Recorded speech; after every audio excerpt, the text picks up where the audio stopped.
Okay, so here is a flat shirt that has already been soaked in soda ash and hung up to dry.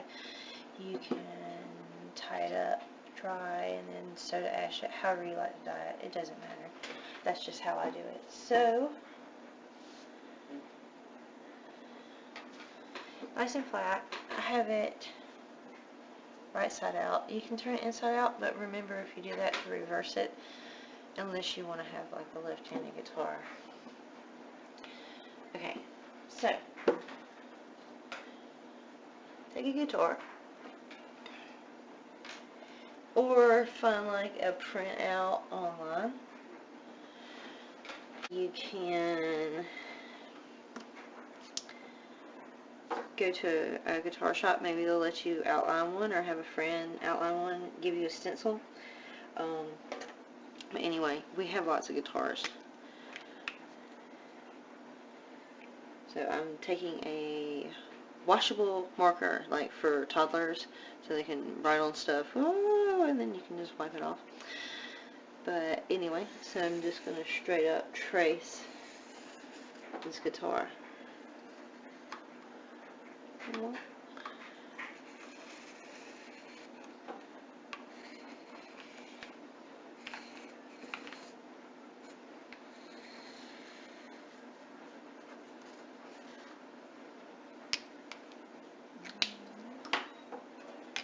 And there are our drawings.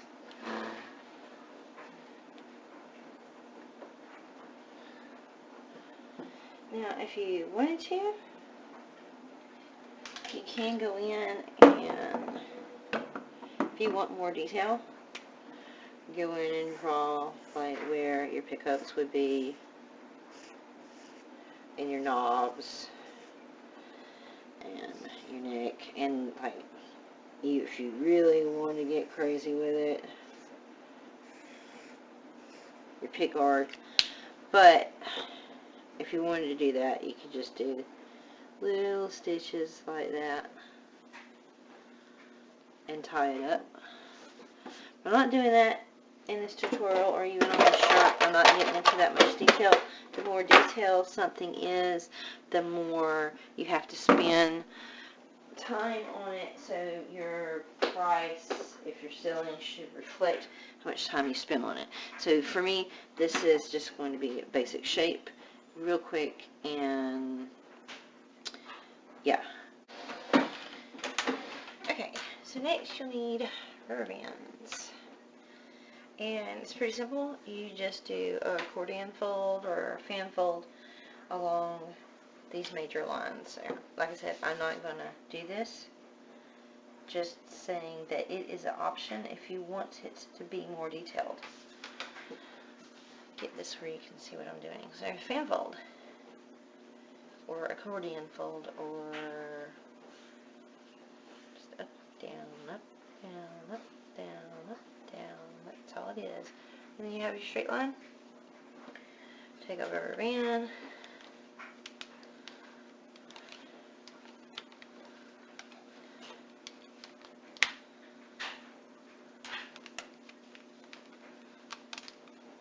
Boop. And that's folded. So next, fold here.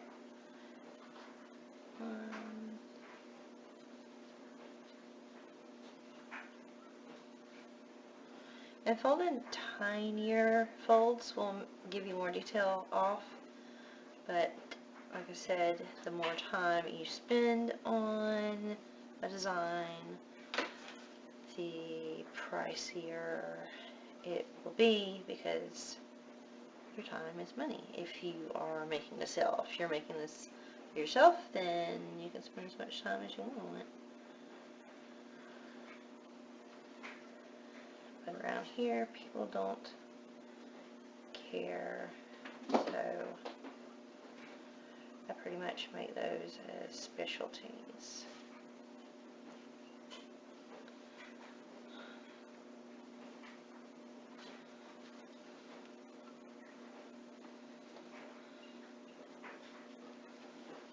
So here's Had a straight line across there.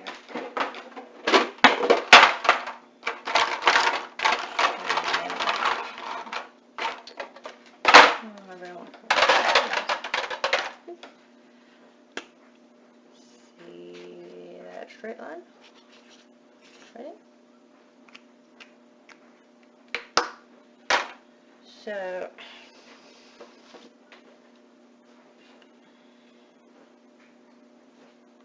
I'm going to tie this with a rubber band, but I'm going to show you a little trick.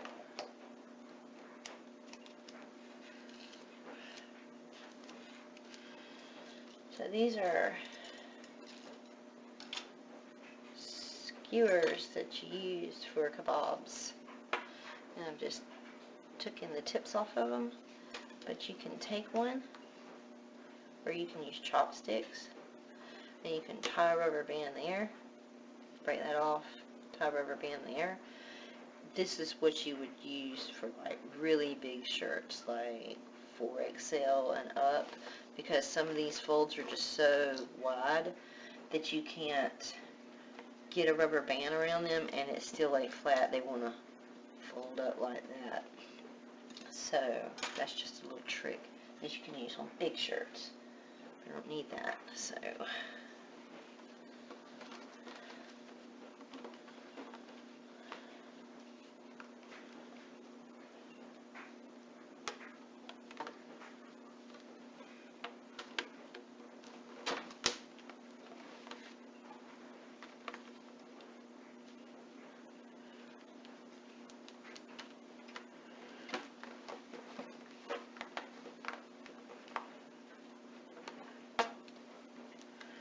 I know this is boring, watching me tie this over and over and over. See, that's that buck up that I was talking about that it can do.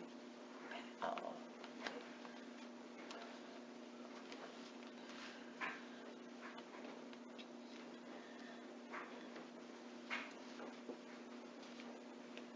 Okay. How to get that straight. And I'm just going to do a little folding.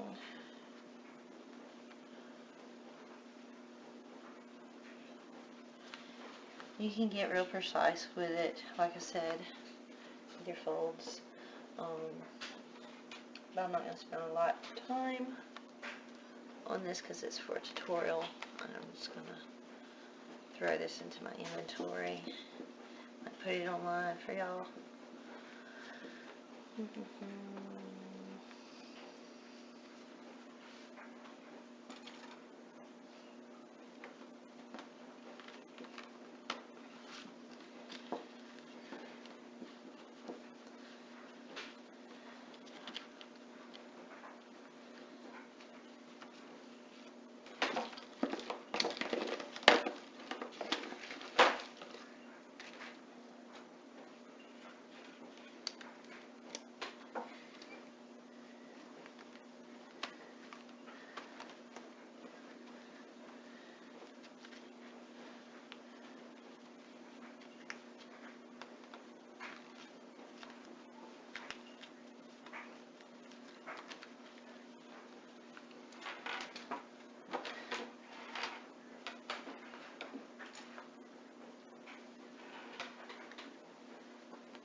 Okay, so the next side, which,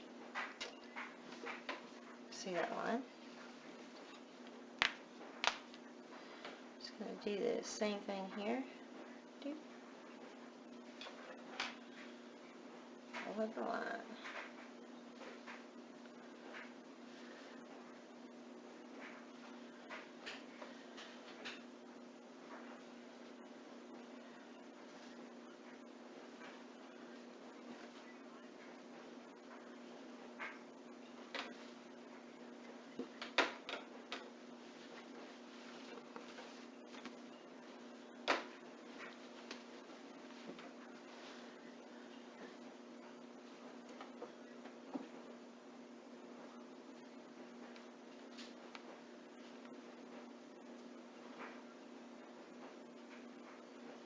I'm hoping all this stuff that I drew over here isn't distracting you from seeing what I drew.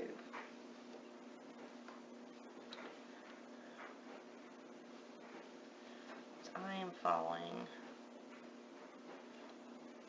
the neck now. If you're kind of new to this, you might want to draw your pickups and stuff in a different color so you don't get them mixed up, but you'd probably tie those up before you did your sides anyway, or it's easier that way. You don't have to. You can do it however you want. You put $50 in a room and be like, y'all make a spiral, and everybody's would look different.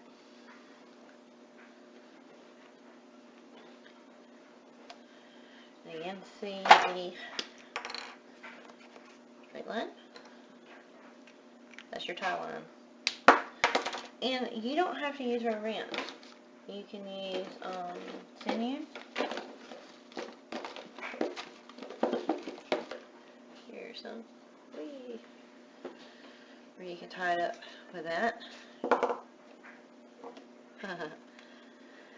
You tie it up with that. Whee.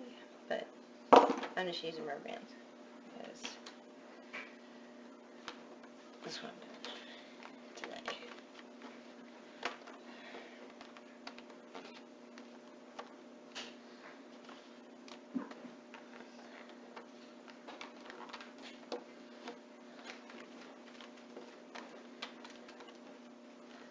Okay. There it goes.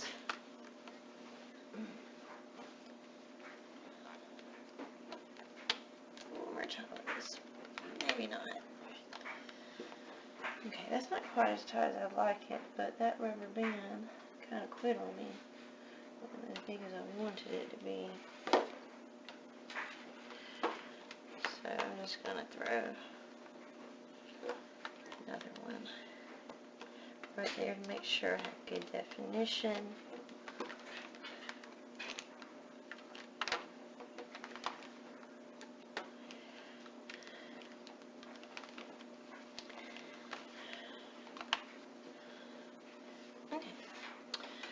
Now, if you had your pickups, they'd all be tied and poking out here. What I'm going to do here is just scrunch all my fabric down in there.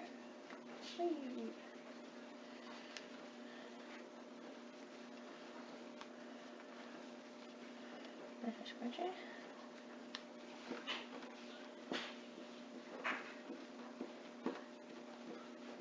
And you don't have to do a fold on this side. You could totally like scrunch it up, or I mean, however you want it to look over here. You can do this. You can scrunch. You could do different ones on each side.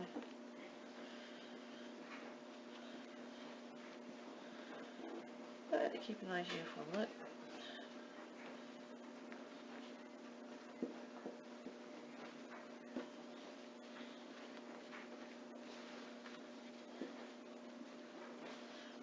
Just adjust it to you how you want it.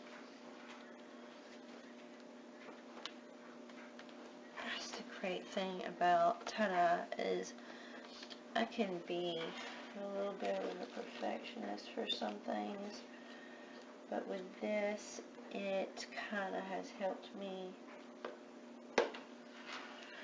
not be so strict on myself with art, because you can't really control the finished product. It really depends on how the dye leaks down onto it, how saturated it is, I mean even down to the pH of your water.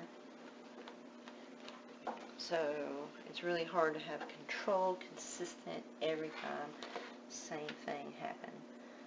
And I like that. That's what I like about it. Because it makes every single one different and unique. Just like a lot of the people meet. Okay, and then I've got some itsy bitsy rubber bands, which I don't like these as much. They change how they're made. So I have to throw these away when they're done. I'm looking for some different ones, like the old ones, these like brace bands, I think. Okay, so still got this over here.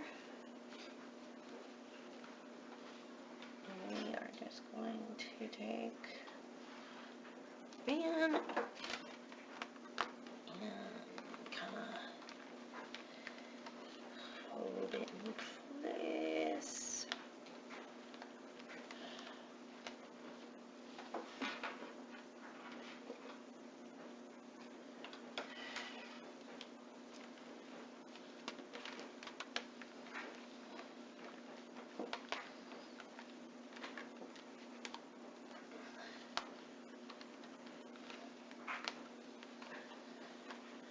Okay, so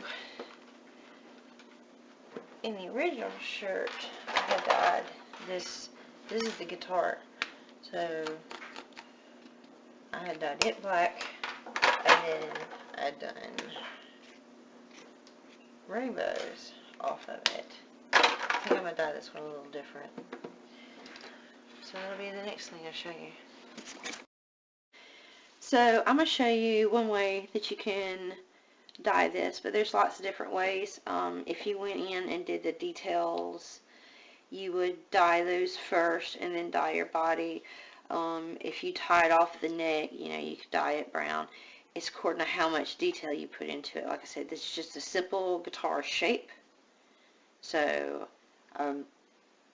if you're a more advanced dyer, go for doing more. And of course, make sure that your price reflects your time. Okay, so I've got red in here, and that's what color this guitar is going to be. Fire red, because I like that color.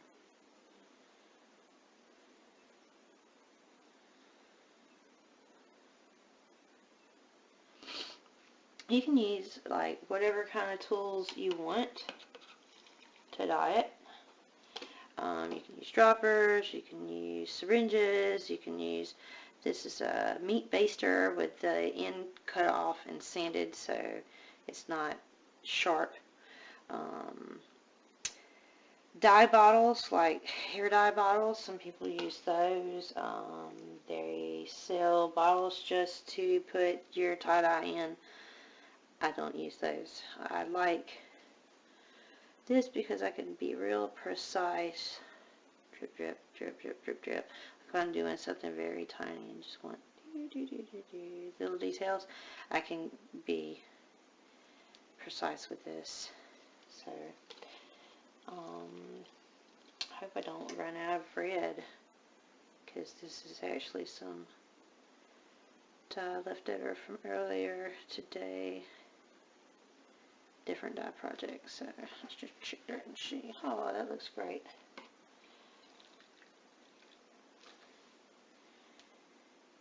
And this is not where I normally dye either. I had to do a little rig where I could put the camera above me, and there's no space for it where I normally dye. Now, the edges are a little different. So I've got a blue and a grayish black. Now I could dye all this side blue and then the other side black, or I could do stripes of alternating blue and black. I could do stripes alternating blue and black, and then on the other side alternate that, where on the top it's blue, right here it would be black, this would be black, this would be blue. So it inverts itself. And let's see, what else could you do? Oh, you could put it at angles like this, and then do angles on the other side, and it'll make this little zigzaggy. I think what I'm going to do with this, though, is I'm just going to alternate for more of like a burst kind of pattern.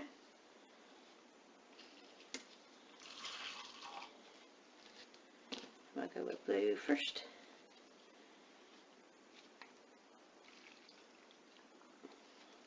I probably could actually do all of it on this shirt, but it'd be pretty crazy looking shirt then. So where this blue touches, it's going to make a little bit of purple. That's going to look really cool. So give it like a purple outline a little bit. Now, if you made these folds real tight, they will soak up easier.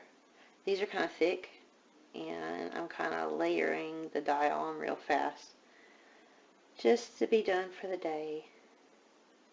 Well, I've got some more stuff to dye, but it's vat dye for batiks and not any more tie-dye today, so this is the last one. But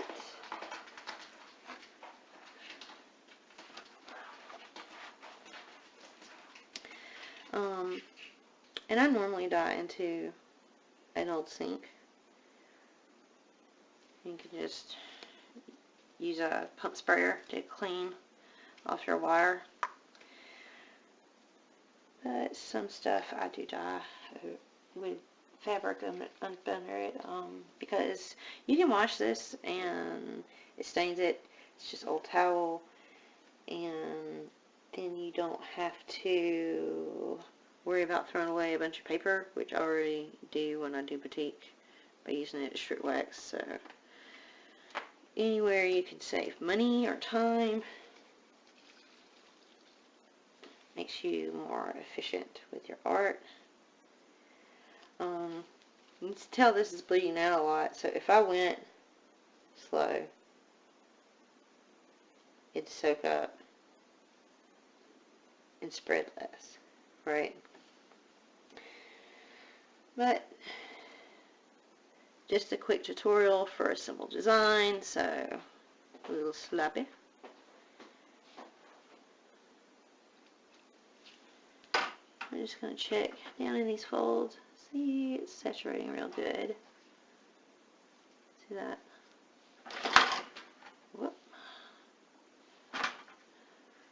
Starting to come through. So, I'm going to move on over here to black. I think I'm going to run just a dab. That'd be it right there. Whee.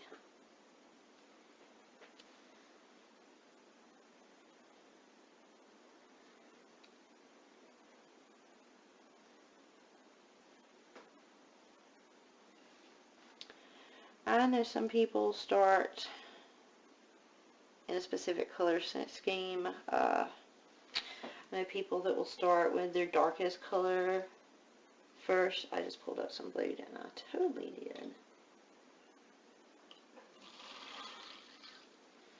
Don't need that.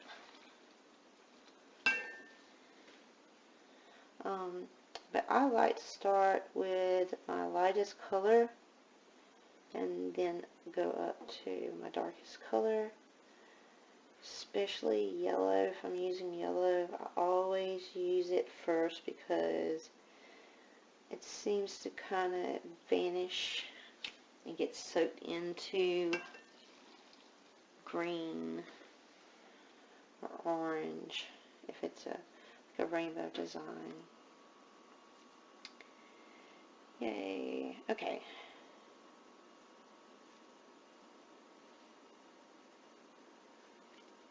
In the original shirt, this was requested from, I remember, I think it was a long sleeve. So that would be up in here. And it'd go further out. So sleeves can be kind of tricky if you don't know what you want to do with them.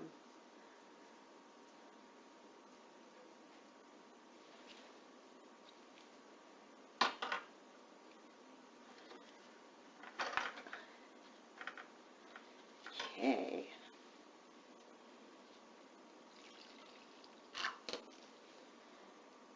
Add some blue.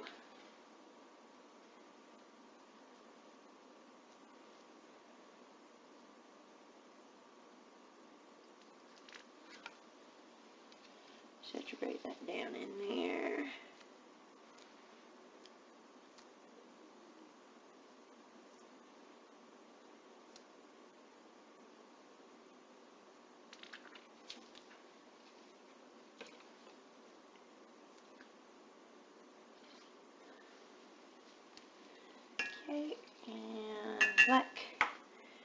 finish it off.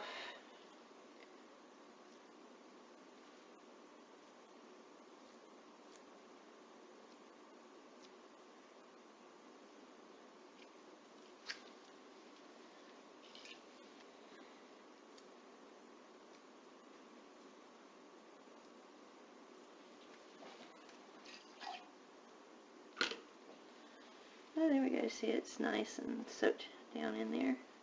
Yeah.